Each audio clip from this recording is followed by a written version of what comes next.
കുറച്ച് ദിവസമായിട്ട് അണ്ണ ഓടുമ്പോൾ അങ്ങോട്ടും ഒക്കെ ഓട്ടമായിരുന്നു. കാരണം വെയിലടിച്ച് നല്ല ടാൻ അടിച്ചിട്ടുണ്ട്. അപ്പോൾ എന്ത് ചെയ്യാമെന്ന് വെച്ച് വന്നപ്പോഴാണ് ഒരു റെമഡി കിട്ടിയത്. അത് ചെയ്യാമെന്ന് വിചാരിച്ചപ്പോൾ വാല് പോലെ എൻ്റെ കസിൻ അങ്ങോട്ടും കിടന്ന് ഓടിക്കൊണ്ടിരിക്കുകയാണ്. അവനും ചെയ്യണമെന്ന്. അങ്ങനെ അവൻ്റെ കയ്യിൽ കുറച്ച് ചോറ് എടുത്തിട്ട് അത് അരയ്ക്കാൻ കൊടുത്തേച്ച് അതിലേക്ക് കുറച്ച് മഞ്ഞപ്പൊടി ഇട്ട് നന്നായിട്ട് മിക്സ് ചെയ്ത് റൈസ് എന്നൊക്കെ പറഞ്ഞാൽ മുഖത്ത് നല്ലൊരു ഇൻഗ്രീഡിയൻ്റ് ആണ് ശരിക്കും പറഞ്ഞാൽ. അപ്പോൾ അത് ഞങ്ങൾ അരച്ചിട്ട് അങ്ങനെ ഞങ്ങളിട്ട് ആണുങ്ങൾക്കും പെണ്ണുങ്ങൾക്കും ഒരുപോലെ നമുക്ക് യൂസ് ചെയ്യാൻ പറ്റും. അതിലൊരു സൈഡ് എഫക്റ്റും ഇല്ല. ഇത് ഇട്ട് കഴിഞ്ഞ് ഒരു 10-15 മിനിറ്റ് കഴിഞ്ഞ് നമ്മുടെ മുഖം ഒന്ന് വലിയും പോലെ തോന്നും. അപ്പോൾ നമ്മൾ എന്ത് ചെയ്യുക, അതിനെ റിമൂവ് ചെയ്ത് കളയുക. അതുവരെ നമുക്ക് കുറച്ച് ഇടവേള നമുക്ക് ആനന്ദകരമാക്കാം.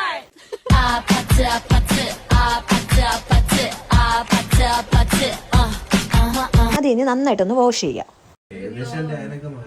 അതെ, നമ്മുടെ ടാനൊക്കെ മാറിയിട്ട് നമ്മുടെ മുഖം ഒന്ന് ഗ്ലോ ആയതുപോലെ തോന്നും. നല്ല പ്ലംബി ആയിരിക്കും. അപ്പോൾ നിങ്ങൾക്ക് എല്ലാവർക്കും എന്തായാലും ഇഷ്ടപ്പെട്ട് എന്തായാലും വീട്ടിലൊന്ന് ട്രൈ ചെയ്ത് നോക്കുക. വീഡിയോ സബ്സ്ക്രൈബ് ചെയ്യാത്തവർ സബ്സ്ക്രൈബ് ചെയ്യുക, ലൈക്ക് ചെയ്യുക, ഷെയർ ചെയ്യുക. ബൈ.